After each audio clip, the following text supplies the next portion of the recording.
Десятилетиями нас приучали плакать и скорбить за преступления, которых мы не совершали.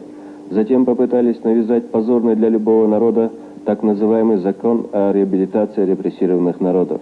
Но сегодня чеченский народ твердо заявил на весь мир: мы не позволим превращать нашу родину в страну вечной скорби, как того желают наши недруги.